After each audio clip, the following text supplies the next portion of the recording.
Henna തയ്യാറാക്കാൻ വേണ്ടിയിട്ട് ആദ്യം തന്നെ ചായപ്പൊടി കോഫി പൗഡർ ഇട്ടിട്ട് ഒരു 5 മിനിറ്റ് നന്നായിട്ട് തിളയ്ക്കണം.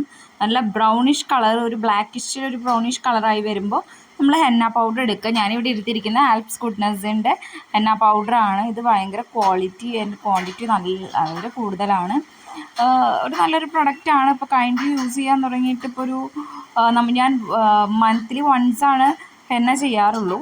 സോ ഹെന്ന പൗഡർ നന്നായിട്ട് നമ്മൾ മിക്സപ്പ് ചെയ്യാൻ വേണ്ടിയിട്ട് എടുക്കുക.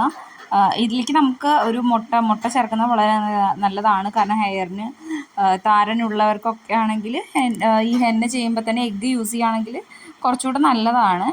തന്നെ നമ്മളിതിൽ വെള്ളമൊന്നും ചേർക്കുന്നില്ല. ഈ കോഫി പൗഡറും പിന്നെ ചായപ്പൊടിയും ചേർത്ത് ഈ ഒരു വാട്ടർ മാത്രം ഇത് യൂസ് ചെയ്യുന്നുള്ളൂ.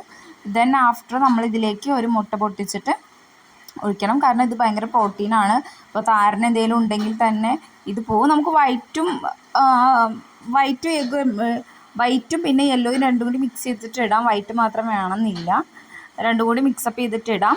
സോ നമ്മൾ ഇപ്പോൾ നമ്മൾ കോഫി ചായപ്പൊടിയും ചേർത്ത ആ ഇൻസ്റ്റൻറ്റ് മിക്സിലേക്കാണ് നമ്മളിത് ഇടേണ്ടത്. കാരണം വെള്ളമൊന്നും നമ്മൾ യൂസ് ചെയ്യുന്നില്ല. സോ അതിന് വേണ്ടിയിട്ടുള്ള പൗഡർ മാത്രം എടുത്താൽ മതി. കാരണം നിങ്ങളുടെ ഒരു ഹെയറിന് നിങ്ങൾക്ക് ഏകദേശം എത്ര അളവിൽ ഹെന്ന പൗഡർ വേണം അതിനനുസരിച്ചിട്ട് യൂസ് ചെയ്താൽ മതി.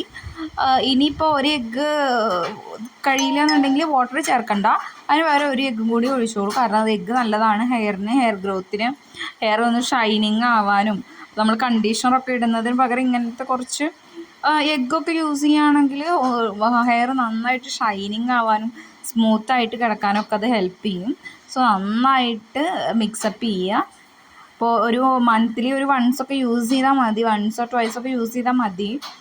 കാരണം ഓവറായിട്ട് യൂസ് ചെയ്യുകയാണെങ്കിൽ ഹെയർ ഗ്രേൻസ് ആവാനുള്ള ചാൻസ് ഉണ്ട്.